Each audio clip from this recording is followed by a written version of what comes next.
Hi there folks, welcome back to Rich Reviews, and I want to do something special for you guys today, and this happens to be the worst films of 2019, or aka the films that I regret seeing. And I know there could always be a giant steaming stinker right around the corner, but let me confess that I have no interest in seeing any of those giant steaming stinkers when they come out. How I want to break this down for you guys here is that there are three big disappointments of this year. Then the back nine, which I call that because, hey look, these are films that I deeply regret seeing. And now, let me confess, I didn't see every possible film this year. And so these are only the films that I saw. Two of these I didn't bother to review because it's like I got a life and I don't feel like reviewing everything. And then also, after the back nine, I'll declare one film the worst film of the year. So the three biggest disappointments of the year here are Midway, Where'd You Go, Bernadette, and Brightburn. So we come now to the back nine and then also the bottom worst film of the year. And the back nine will be in roughly alphabetical order. There's one film that I think is sort of out of sorts here. The first film here of the back nine here is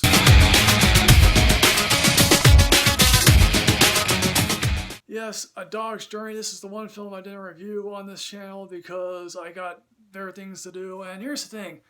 I happen to think, okay, A Dog's Purpose, okay, it was a cute, interesting idea for a film. It made money, and let me confess, I kind of liked it. But the sequel here is significantly less interesting, and I say this with emphasis, significantly less interesting.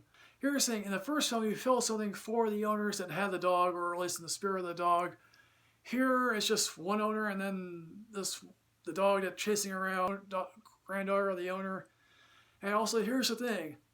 The book is a fairly weepy, dark book. Dog's Journey is not weepy, it's nor dark, nor is there really much of anything. And also, Dennis Quaid and Marge Hellenberger, who I think it is, they show up in terribly old age makeup and pretty doggone laughable, actually. My second of back nine on this list here is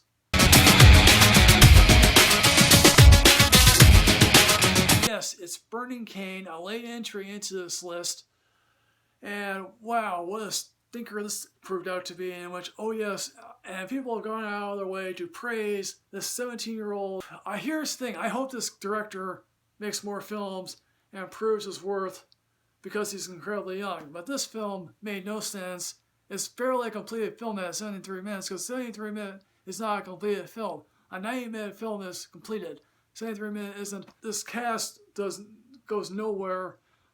Wendell Pierce, who I usually like, is given nothing early to do other than be drunk. And the main two actors just sit around in a house with darkened cinematography. The third film of nine on this list here is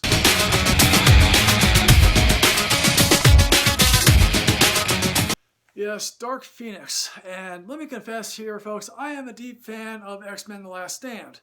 Is the Dark Phoenix storyline the greatest thing in the world there? No. But here's the thing, I didn't care for the first two X-Men films. But I absolutely love X-Men 3. I think Kane should not be given another film ever to direct again. This film is like, what was he thinking?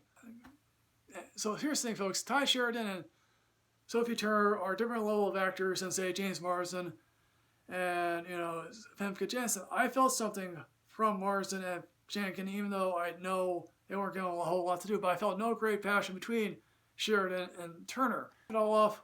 Where did this budget go? I mean, seriously, did it go to research? Where? Jessica Chastain shows up as an alien, and when the aliens are revealed, they're like laughable aliens. And also, Jennifer Lawrence at least has the brilliant idea of being killed off early. At least has one good line of saying, "Oh yes, it's the X-Woman now." And I feel sorry for Fox, who rode this franchise into the ground. Although they have some massive success with this franchise, it's not being taken over by Disney. I don't know what Disney's plans are for this franchise, but this is an ignominious way to go. So number 4 on this list out of 9 here is yes, it's Doom Annihilation. And Doom Annihilation is, here's the thing, I almost never review direct-to-DVD crap, or if it comes online, maybe I'll watch it, maybe I won't review it. I didn't think much. Here's the thing, I didn't think much of the first Doom film. I think the only good thing about it was the point of view sequence near the end of the film. But here's the thing, This is essentially the same film with lesser actors, one of whom was on Torchwood, another was on a British Broadway company thing, and all he gets to do is smirk. One actor is basically like, oh yes, I'll be Danny McBride from Alien Covenant. And that's basically it. No thought was paid into this film. Even Universal gave this thing to its home video market, and even the home video market is like, we don't know how to market this film, we don't even know what to do with this film. The aliens are laughable, way more laughable than the original. And then, oh yeah, this thing ends on a cliffhanger, and that's basically it. And really, nothing more to say.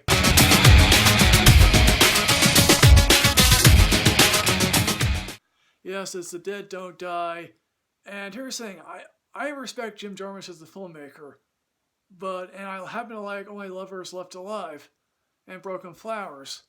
But even I'm hard-pressed to think that this is funny. I mean, literally, yes, a zombie comedy that's been done before and better. Shaun of the Dead is a perfect example of that. And I guess maybe, yes, Jarmusch was making this to his own sensibilities. But I didn't laugh. Not once. I chuckled twice. But I'm literally hard-pressed to say, oh yeah, that's a funny moment.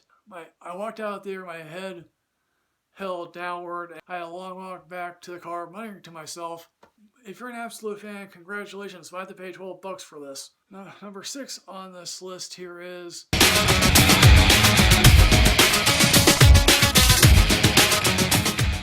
Yeah, number 6 on this list here happens to be Jacob's Ladder. Here's the thing, it's been years, if any, since I've seen the original film, Jacob's Ladder, but here's the thing. That had an impressive cast, or at least had Tim Robbins before Shawshank. This is basically Michael Ealy, who can't act, and Nicole Berry, who can act, or at least can act, but chooses not to. And here's the thing, this is practically an insult to that original film. We had some benefit of hindsight when it came to Vietnam. We don't have any benefit of hindsight when it comes to Iraq. The last act goes completely off the rails, and we're left with a howler of a conclusion that I just think to myself, check please. Most people don't know that this film even exists. Congratulations, let's keep it hidden and no one will ever be one the wiser here. Number 7 out of 9 on this list here is...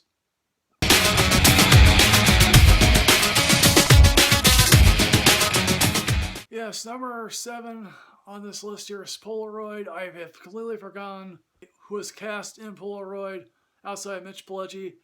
All these actors, all these scene actors are acting like they're in a disposable 80s horror film. Here's the thing, I am sick of the inanimate haunted object. I mean, yes, The Ring was, I think, a legitimately scary film.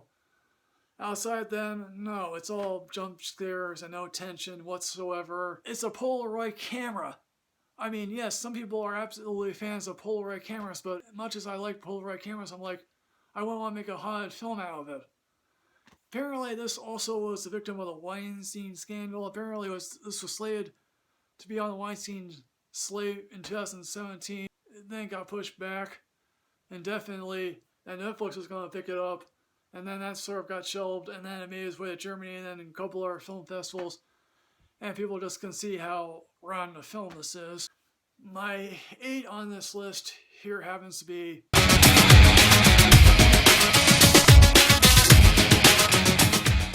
Yes, number 8 on this list happens to be Rambo Last Blood. Here's the thing, if Stallone wanted to make a Taken film, over the years there have been multiple attempts to get another Rambo film made. I would have loved to see the Rambo film where he hunts an alien in the Arctic, or at least the story involving a collaboration with him and David Morrell, the author of First Blood. What I didn't need to see was a Taken film south of the border. Because it's like, this is one of the most awfully nihilistic films that I've seen in a while. It doesn't value human life. It just says nothing about the border at all. So at the end of the film, we get that little montage of all the Rambo films with, I guess, the character's journey, and I wanted to puke. And apparently this was playing the same night that Downton Abbey was playing. I'm thinking to myself, maybe I should have gone and seen Downton Abbey. I would have gotten some fan service there. I didn't get fan service here. Maybe if you're a diehard Rambo fan like Sean Chandler, that you would like it. Really scuzzy, and the last act is a violent Home Alone act that would make Kevin McAllister seem, wow, that's my future right there. The last of the back 9 films here is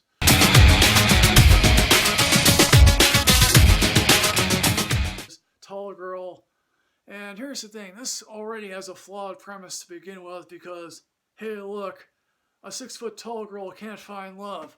I mean, most WNBA players are over 6 feet. Why would that be a hard time finding love? I mean, most WNBA players are married, have kids, and do normal things. This girl is whining and complaining, and her family isn't much better. At least twice I predicted how a scene would end, and that's not a good sign. I hate rehashing reviews, I really do, and I don't want to rehash my review of Tall Girl here, but it's like, okay, congrats, this girl is tall. So what? So what made my choice for the absolute worst film of the year? Well, here it is, here, folks.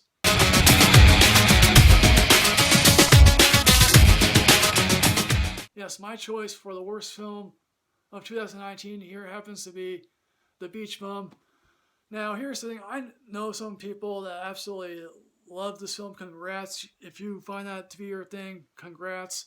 I know some people who absolutely hate the film but praise McConaughey's performance. I know a guy named Carter the Brown that absolutely hated the film but loved his performance. Congratulations to him. That I respect your choice. This, for me, is one of the worst films I think I've ever seen. It might be the worst performance that McConaughey has ever given. I know some people will probably point to Serenity, that other film they made earlier this year, as a really bad choice. But I didn't laugh at this not a single time. I mean, here's the thing. I'm all for a stoner comedy, and I would love to see one done by McConaughey. But I really sat through this thinking, why was this film made? Harmony Korine. I absolutely love Spring Breakers and Kids I still have to get to see, but Spring Breakers was an absolutely weird film that I think worked. This thing doesn't work. Apparently there was a Q&A afterwards, or it was supposed to be a live stream, and I found myself thinking if I had stayed afterwards, I'd be like, your film sucked. And the last 20 minutes, I thought to myself, okay, this is a fever pitch dream when you're high. I would like to avoid ever seeing this film again. So in the end, folks, what are your choices for the worst films of the year? As always, folks, like, comment, subscribe, enrich yourself in knowledge. I'm on Twitter for whatever reason. I'll see you next time, folks. Yes, hooray.